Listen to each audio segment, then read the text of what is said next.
नोटाबंदीच्या निर्णयानंतर काळा पैसा पांढरा करणाऱ्यांना सरकारनं दणका दिलेला आहे। दुसऱ्याच्या बँक खात्याच्या आधारे काळा पैसा पांढरा करू पाहणाऱ्यांना 7 वर्ष जेलची हवा खावी लागणार आहे।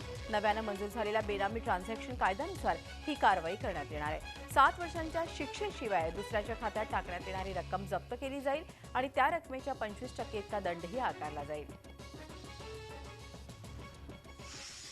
10 रुपयांचे खोटे नाणे बाजारात आल्याचं तुम्ही अनेकांकडून ऐकलं असेल, मात्र या साऱ्या अफवा असल्याचं आरबीआयनं स्पष्ट केलं आहे। चलनात असलेल्या पण रुपयाचं नवचिन्ह नसलेली नाणी देखील खरी असल्याचं आरबीआयनं स्पष्ट केलं आहे। अनेक दुकानदार, व्यापारी आणि यांच्याकडून 10 रुपयांची नाणी स्वीकारली जात नसल्याची तक्रार आरबीआयला मिळाली होती। त्यानंतर आरबीआयनं एका सूचनेद्वारे ही नाणी खरी असल्याचा खुलासा केला आहे।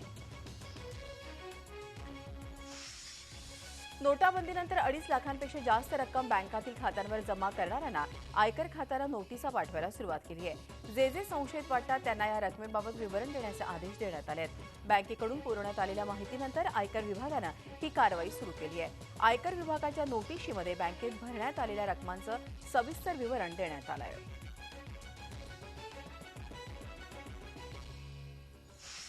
पंतप्रधान नरेंद्र मोदींच्या नोटाबंदीच्या निर्णयाचं अण्णा हजारेंनी समर्थन केलं आहे। ज्या रंगाचा चष्मा त्याच रंगाचे जग दिसणार असा मार्मिक टोला अण्णांनी यावेळी लगावला। हा खूप मोठा निर्णय आहे, त्यामुळे त्याच्या अंमलबजावणीत थोडी कमतरता असेलही असंही ते म्हणाले। मात्र काहींना याचा त्रास होईल, आम्ही पक्ष पार्टी बघत नाही, देशाचं हित महत्त्वाचं आहे असंही ते म्हणाले।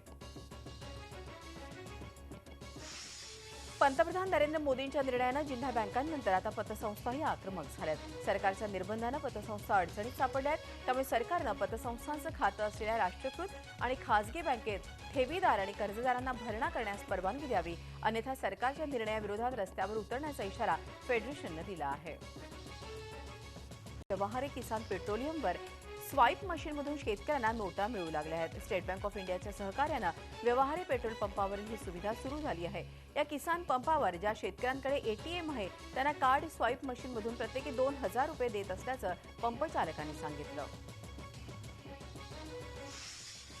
नोटा टंचाईनं नाशिक जिल्ह्यातल्या डाळिंब विक्रीवर विपरीत परिणाम झालाय। शेतकऱ्यांना चेकनं पैसे दिले जात आहेत, मात्र व्यापाऱ्यांना परराज्यातून पैसा येत नसल्यानं तिथे माल पाठवणं अवघड होऊन बसलंय। नाशिक जिल्ह्यातल्या कांदा, द्राक्ष आणि डाळिंबाला देशभरातून पाठिंबा आहे, मात्र सध्याच्या नोटबंदीमुळे व्यापाऱ्यांच्या व्यवहारांवर मर्यादा आली आहे।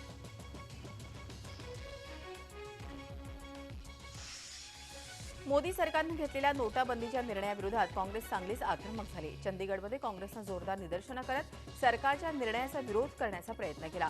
यावेळी काँग्रेस कार्यकर्ते मोठ्या संख्येनं जमले होते। या आंदोलकांना रोखण्यासाठी बॅरिकेड्स लावण्यात आले होते, मात्र आंदोलकांनी या बॅरिकेड्सवर चढण्याचा प्रयत्न केला। त्यावेळी पोलिसांनी पाण्याच्या फवाऱ्याचा मारा करून आंदोलकांना रोखलं। पुण्यातल्या रुबी हॉस्पिटल विरोधात राष्ट्रवादी काँग्रेस आणि मनसेनं आंदोलन केलं आहे। रुबी हॉस्पिटलला 500 आणि हजारांच्या जुन्या नोटा घ्यायला नकार दिल्यानं एका नवजात बाळाचा मृत्यू झाला होता। उपचारासाठी जुन्या 500,000 रुपयांमध्ये देऊ केली, त्याला रुबी हॉस्पिटलनं शस्त्रक्रिया करायला नकार दिला। दरम्यान व्हेंटिलेटरवर ठेवलेल्या बाळाचा पहाटे मृत्यू झाला। या प्रकरणी हॉस्पिटलवर कारवाईची मागणी राष्ट्रवादी आणि मनसेनं केली आहे। खोपोली नगरपालिका निवडणुकीच्या प्रचार सभेसाठी मुख्यमंत्री खोपोलीत आले होते। यावेळी पेन बँकेच्या ठेवीदारांना दिलासा लवकरच राज्य सरकार देणार असल्याचं त्यांनी सांगितलं। खोपोली शहर हे पाकिटांचं शहर ही ओळखबंदी असल्यानं उद्याच्या काळात भाजपची सत्ता आल्यानंतर ही ओळख विकासाची बनणार असल्याचं देखील त्यांनी आवर्जून सांगितलं। सर्वच पक्ष प्रचारात रंगले असून भाजपच्या प्रचारासाठी थेट मुख्यमंत्र्यांनी जाहीर सभा घेतली। या सभेत उरणकरांनी चांगला प्रतिसाद देत हजारोंच्या संख्येनं उपस्थिती दर्शवली। यावेळी उरण नगरीचा सर्वात महत्त्वाचा विषय असणाऱ्या सेफ्टी झोनच्या मुद्द्यावर बोलताना मुख्यमंत्र्यांनी उरणकरांना हा परिसर सेफ्टी झोन मुक्त करण्याचं आश्वासन दिलं। आगामी नगर परिषद निवडणुकीसाठी मुख्यमंत्री देवेंद्र फडणवीस यांनी रत्नागिरीत प्रचार केला। गेल्या 50 ते 60 वर्षात महाराष्ट्रात मोठ्या प्रमाणात शहरीकरण झालं, मात्र शहरीकरणासाठी आधीच्या सरकारनं कुठलीच योजना आखली नसल्याचं सांगत त्यांनी आघाडी सरकारवर टीकास्त्र सोडलं। शहरांचं आरोग्य गेल्या 50 वर्षात बकाल झाल्याचंही त्यांनी म्हटलंय।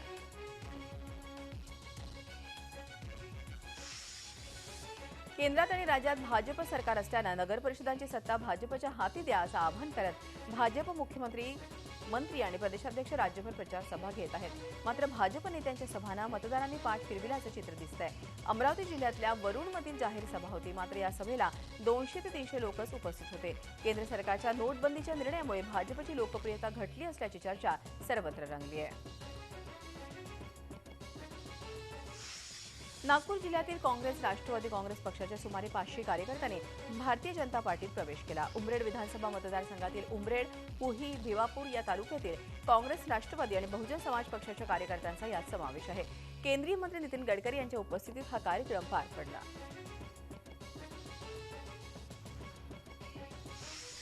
राष्ट्रवादी काँग्रेस पक्षानं मुंबईतल्या घाटकोपर येथे परिवर्तन सभा आयोजित केली। या सभेत बोलताना शरद पवार यांनी नरेंद्र मोदींच्या नोटबंदीच्या निर्णयावर टीकास्त्र सोडलंय। नोट बदलीच्या निर्णयानंतर असदुद्दीन ओवैसी यांनी पंतप्रधान नरेंद्र मोदी यांच्यावरती सडकून टीका केली आहे। पंतप्रधान हे फक्त स्वप्नाचे सौदागर आहेत, ते फक्त स्वप्न दाखवतात, मात्र त्यांनी दाखवलेली स्वप्न कधीच पूर्ण होत नाहीत। नोटबंदीच्या निर्णयामुळे भारताची अर्थव्यवस्था मोडकळीला येऊ शकते असंही ते म्हणाले। चलन तुटवड्यामुळे बाजार उद्ध्वस्त होत असल्याचंही ते म्हणाले। दोन वेगवेगळ्या पक्षांच्या दिग्गजांची सभा असेल तर काही वेळा विरोधी पक्षाला त्रास सहन करावा लागतो। चिपळुणातील प्रचार सभेनंतर हेलिकॉप्टरनं येणाऱ्या सुनील तटकरे यांना परवानगी नाकारण्यात आली। मुख्यमंत्र्यांचे हेलिकॉप्टर मुंबईच्या दिशेने रवाना होत नाही तोपर्यंत तटकरे यांच्या विमानाला रत्नागिरीत उतरण्याची परवानगी नाकारण्यात आली आहे। त्यामुळे तब्बल 100 किलोमीटरचा प्रवास तटकरे यांना गाडीनं करावा लागला। चिपळूणच्या सभेत राष्ट्रवादीचे प्रदेशाध्यक्ष सुनील तटकरेंनी शिवसेनेला टार्गेट केलंय। सध्याची शिवसेना ही तडजोडीचं राजकारण करत असल्याचा आरोप त्यांनी केलाय। राज्यात सध्या शिवसेना भाजपचं सरकार असून फक्त भाजपचं सरकार आहे आणि शिवसेना त्यामागे फरफटत जाते असंही तटकरे म्हणाले। सरकारमध्ये राहणं आणि सरकार विरोधात वक्तव्य करणं अशी दुटप्पी भूमिका शिवसेनेची आहे असा आरोप यावेळी चिपळूण येथील प्रचार सभेत करण्यात आला। औरंगाबाद महापालिकेत गेली काही दिवस सुरू असलेल्या महापौर राजीनामा नाट्य अखेर संपलं आहे। उद्धव ठाकरे यांनी महापौर त्र्यंबक तुपे यांना राजीनामा देण्यास सांगितलं आहे। त्याचप्रमाणे येत्या 4 दिवसात महापालिका सर्वसाधारण सभा होणार आणि त्यात महापौर राजीनामा देणार हे निश्चित झालंय। महापौर त्र्यंबक तुपे यांच्यासोबत उपमहापौर प्रमोद राठोड सुद्धा त्यांच्या पदाचा राजीनामा देतील। आता पुढचं 1 वर्ष भाजपचा महापौर आणि शिवसेनेचा उपमहापौर असेल। 90व्या अखिल भारतीय साहित्य संमेलनाच्या तारखा जाहीर करण्यात आलेल्या आहेत। पुढील वर्षीच्या 3, 4 आणि 5 फेब्रुवारी 2017ला डोंबिवली येथे साहित्य संमेलन होणार आहे। साहित्य महामंडळ आणि संमेलन आयोजकांच्या बैठकीत हा निर्णय घेण्यात आला। आगामी महापालिका आणि नगरपालिका निवडणुका, शाळा आणि महाविद्यालयीन परीक्षकांचा काळ लक्षात घेऊन महामंडळ आणि आयोजन समितीकडून फेब्रुवारीच्या पहिल्या आठवड्यात संमेलन घेण्याचे ठरवण्यात आलं आहे। मुंबईतील नेहरू सेंटर येथे इंडियन आर्ट प्रमोटर टीमतर्फे कलास्पंदन नॅशनल आर्ट फेस्टिवलचं आयोजन करण्यात आलं।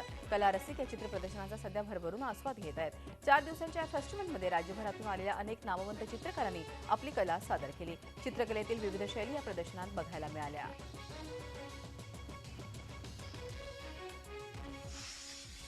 पनवेलमधील राधाहरी निवास कॉम्प्लेक्स या इमारतीच्या 7व्या मजल्याच्या बाल्कनीचा स्लॅब कोसळला आहे। यात 2 गाड्यांचं मोठं नुकसान झालं।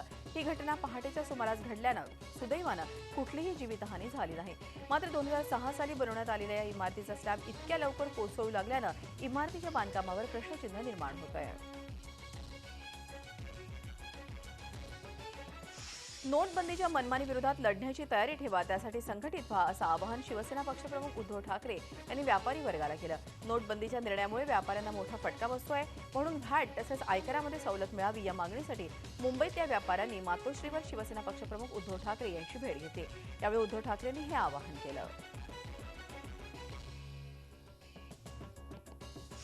सरकारनं मराठा समाजाला कुठल्याही परिस्थितीमध्ये ओबीसीमधून आरक्षण देऊ नये अशी भूमिका कुणबी समाजानं मांडली आहे। तर मराठा समाजाच्या आरक्षण मागणीला विरोध नसल्याचं सांगत सरकारनं स्वतंत्र आरक्षण द्यावं अशी मागणी कुणबी समाजानं माटुंगा इथल्या षण्मुखानंद सभागृहामध्ये केली।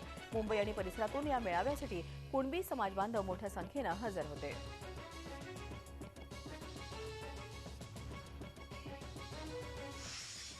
नागपूर जिल्ह्यातील रामटेक काचूरवाही खंडाळा गावातील एका शेतात बिबट्याचा मृतदेह आढळल्यानं एकच खळबळ उडाली। विद्युत प्रवाहाच्या संपर्कात आल्यानं बिबट्या मृत्यू ओढवल्याचा संशय व्यक्त करण्यात येत आहे।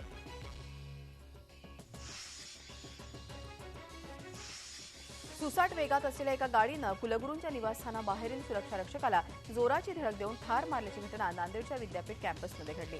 नांदेडच्या स्वामी रामानंद तीर्थ विद्यापीठात हा प्रकार घडला। धडक एवढी जोराची होती की कुलगुरूंच्या निवासस्थानासमोरील भिंत आणि लोखंडी गेट तोडून गाडी जवळपास 15 फूट समोर गेली। कोट्यवधी रुपयांच्या घोटाळ्यातील पेण अर्बन बँकेच्या ज्येष्ठ नागरिक ठेवीदारांनी विविध प्रश्नांबाबत जिल्हाधिकाऱ्यांची भेट घेतली।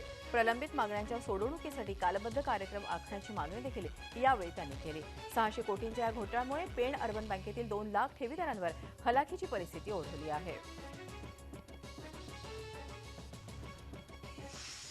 या होत्या राज्यातल्या बातम्या। आता बघूया देश-विदेशातल्या महत्त्वाच्या बातम्या झटपट। लोकसभा आणि राज्यसभेतला गदारोळ आजही सुरूच राहण्याची शक्यता आहे। नोटाबंदीच्या मुद्द्यावर राज्यसभेत सुरू झालेली चर्चा आज पुन्हा सुरू होईल अशी आशा आहे। सरकारच्या वतीनं अर्थमंत्री अरुण जेटली या चर्चेला उत्तर देणार आहेत, पण पंतप्रधानांनी चर्चेदरम्यान राज्यसभेत हजर राहून हस्तक्षेप करावा अशी विरोधकांची मागणी आहे। लोकसभेत मतदानाशिवाय चर्चेला विरोधक तयार झालेले नाहीत, त्यामुळे आज दोन्ही सभागृहात गोंधळाचंच वातावरण राहील अशी शक्यता आहे। काळा पैसा आणि 500,000 रुपयांच्या नोटबंदीवरून पंतप्रधान नरेंद्र मोदी यांनी विरोधकांचा खरपूस समाचार घेतला। आग्र्यामध्ये आयोजित परिवर्तन रॅलीमध्ये नरेंद्र मोदी बोलत होते। नोटबंदीमुळे देशवासियांना सध्या त्रास सहन करावा लागतोय, मात्र त्यामुळे देश सोन्याप्रमाणे उजळून निघेल असा विश्वास मोदींनी यावेळी व्यक्त केला। जुन्या 500,000च्या नोटबंदीमुळे ज्यांनी देशाला लुटलं त्यांची झोप उडाल्याची टीकाही त्यांनी केली। उत्तर प्रदेश सरकारनं मृतांच्या नातेवाईकांसाठी 5 लाख तर गंभीर जखमींसाठी 50,000 आणि किरकोळ जखमींसाठी 10,000ची मदत जाहीर केली आहे। या दुर्घटनेप्रकरणी रेल्वे मंत्र्यांनी चौकशीचे आदेश दिले। या घटनेमुळे दुःख झाल्याची प्रतिक्रिया पंतप्रधान नरेंद्र मोदी यांनी व्यक्त केली। या दुर्घटनेत मृत झालेल्या कुटुंबियांच्या प्रती पंतप्रधानांनी संवेदना व्यक्त केल्या। काँग्रेस उपाध्यक्ष राहुल गांधींनी आज भल्या पहाटे एटीएम बाहेर उभ्या असलेल्या लोकांशी संवाद साधला। दिल्लीतल्या जहांगीरपुरी परिसरातल्या एटीएम बाहेर राहुल गांधी अचानक पोहोचल्यानं या नागरिकांना आश्चर्याचा धक्का बसला। पंतप्रधान नरेंद्र मोदींनी 500 आणि 1000च्या नोटा चलनातून बाद केल्यानंतर देशभरातील नागरिकांची तारांबळ उडाली आहे। नोटाबंदीनंतर उद्भवलेल्या समस्यांविषयी आणि होणाऱ्या त्रासाविषयी राहुल गांधींनी या नागरिकांशी संवाद साधला।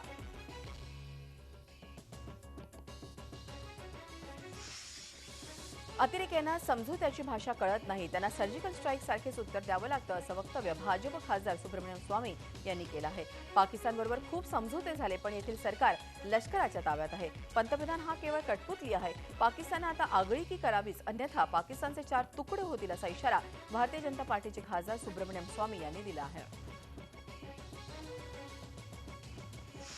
कर्नाटक सरकारचं आजपासून बेळगावमध्ये हिवाळी अधिवेशन सुरू होतं। या हिवाळी अधिवेशनाविरोधात मराठी भाषिकांनी महामेळाव्याचं आयोजन केलंय, मात्र मराठी भाषिकांच्या या महामेळाव्याला अद्याप परवानगी मिळालेली नाही। त्यामुळे आता या महामेळाव्याला बेळगाव पोलीस परवानगी देणार का याकडे सीमावासियांचे लक्ष लागलंय।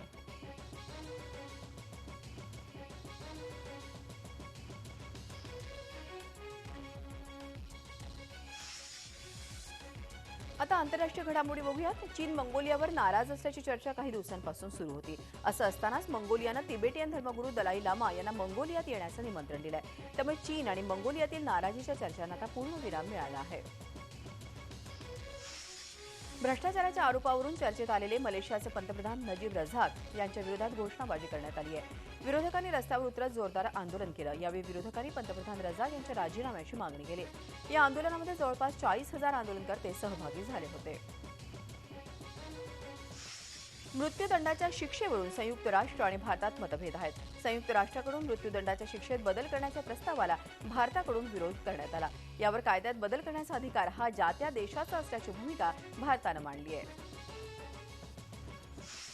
मोसुलमधील दहशतवाद्यांच्या विरोधात लढणाऱ्या पेशमर्गा फायटर्स जवानांनी बाशिकामधील महिलांनी बनवलेल्या जेवणाचा आस्वाद घेतला। आयसिसच्या विरोधात लढणाऱ्या या जवानांचे त्यांनी यावेळी आभार मानले। चीनमधील हार्बिन भागात आलेल्या बर्फाच्या वादळामुळे जनजीवन विस्कळीत झालंय। या वादळामुळे विविध ठिकाणी वाहतूक ठप्प झाली आहे। याच पार्श्वभूमीवर शहरात हाय अलर्ट जारी करण्यात आला आहे।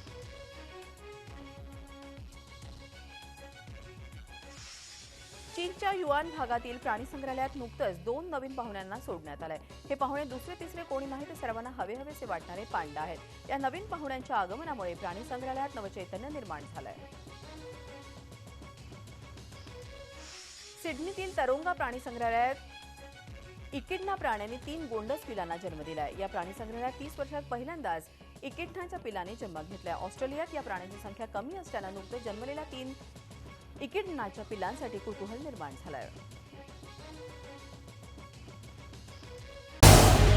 झी 24 तास रहा एक पाऊल पुढे.